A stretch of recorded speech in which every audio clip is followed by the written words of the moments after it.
Hello friends, हम Kangen water और medical conditions पे आज बात कर रहे हैं। मैं आपके साथ एक बहुत ही कॉमन कंडीशन के बारे में बताना चाहता हूं, जो उसको हम CKD क्रॉनिक किडनी डिजीज के नाम से जानते हैं। ये क्रॉनिक किडनी डिजीज पिछले तकरीबन 20 सालों से बहुत ज़्यादा बढ़ गई है। हम इसका बहुत सारा जो इसका कारण है वो पानी की प्रॉपर इनटेक ना होने की वजह से है। आज मैं देख रहा हूं कि हर सिटी में जगह जगह डायलिसिस सेंटर खुलते जा रहे हैं। मैंने जब बहुत साल पहले MBBS किया था 1975 में, तो डायलिसिस यूनिट हमारे हॉस्पिटल में नहीं होता था क्योंकि ज़रूरत ही नहीं होती थी इसकी। आजकल डायलिसिस हॉस्पिटल बनने लग गए, तो आप इससे अंदाज़ा लगा सकते हैं कि प्रॉब्लम कितनी बढ़ चुकी है। कैंगन वाटर का क्रॉनिक किडनी डिजीज में बहुत अच्छा रोल है, क्योंकि इसमें हम पानी को रेगुलेट करके किडनी फंक्शन को प्रॉपर कर सकते हैं।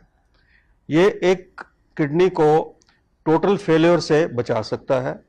अगर ठीक टाइम पे इंटरवेंशन की जाए तो ये आपको आने वाले जो कॉम्प्लिकेशंस हैं, जिसमें कि kidney failure, complete kidney failure, uremia, pre uremic condition से ये आपको बाहर निकाल सकता है।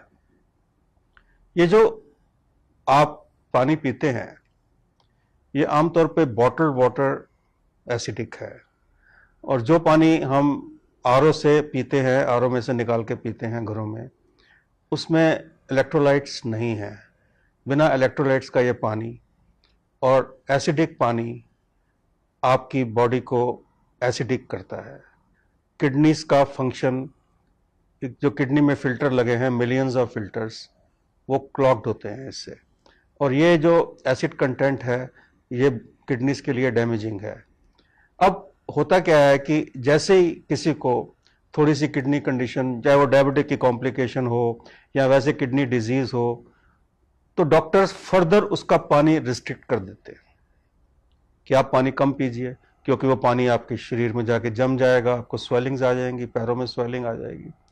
तो पानी और कम करने से जो किडनी का फिल्ट्रेशन रेट है वो हाइड्रोस्टैटिक प्रेशर ना मिलने से और भी कम हो जाता है।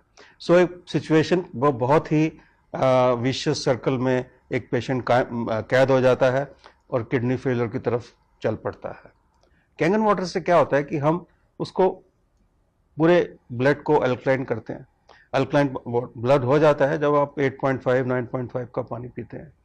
तो उसके करने से जो एसिडिक रिएक्शन है जो किडनीज में आमतौर पे देखा जाता है, वो बहुत ही रेगुलेट होता है।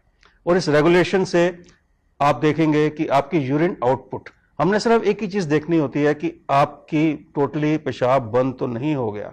अगर टोटली पेशाब बंद नहीं हो गया और पेशाब आ रहा है तो आप सिचुएशन में बहुत कुछ कर सकते हैं। इस कैंगन वाटर का आप धीरे धीरे 2 से 2.5 लीटर से 3 लीटर तक पेशेंट को ले जा सकते हैं, और आप देखेंगे जैसे पेशेंट की यूरिन आउटपुट बढ़ती है उसकी स्वेलिंग्स भी कम होती हैं, उसकी कॉम्प्लिकेशन कम होती है, और उसमें अगर आप टेस्टिंग कराएंगे तो यूरिया क्रिएटिनिन का लेवल भी कम होगा, और ये पेशेंट टोटली पूरा यूरेमिक कंडीशन में जाने से, यानी कि किडनी फेलियर में जाने से ये बच सकता है।